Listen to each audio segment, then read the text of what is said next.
చేర్చాలని అతడు వెళ్తూ ఇతడు బహు ఘనుడు అని ఎంచి వారు వెళ్ళారు.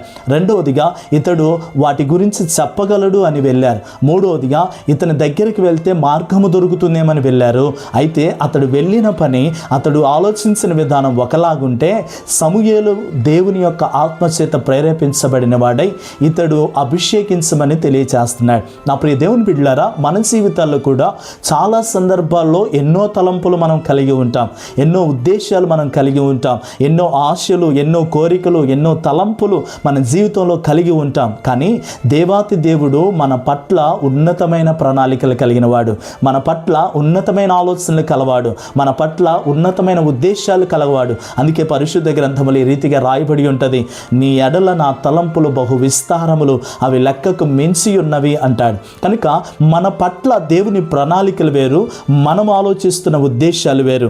మన జీవితంలో మనము ఒక మార్గమును ఎంచుకుంటే దేవుడు మన కొరకు మరొక మార్గమును ఏర్పాటు చేస్తాడు. మన జీవితంలో శ్రమలు, నిట్టూర్పులు, ఇబ్బందులు, ఇరుకులు, ఈ లోక సంబంధమైన అనేకమైన తలంపుల మధ్యలో మనం వెళ్తుంటే దేవుడు వీటన్నిటిని కాదని నీకు శ్రేష్టమైన మార్గమును, ఆశీర్వాదకరమైన మార్గమును, గొప్ప స్థితిని నీకు ప్రభు దయచేయాలని ఆయన కోరుకుంటున్నాడు. కనుక నా ప్రియ దేవుని బిడ్డలారా, ప్రభువుని నువ్వు ఆశ్రయించగలిగితే, ప్రభు చెంతకు నువ్వు వెళ్ళగలిగితే, ప్రభు మార్గములో నువ్వు ప్రయాణం చేయగలిగితే ఆయన ఉన్నతమైన ఆశీర్వాదములతో, ఉన్నతమైన ఉద్దేశాలతో నిన్ను నడిపిస్తాడు. అటు కృప ప్రభు నేటి దినమున మనకు దయచేయునుగాక.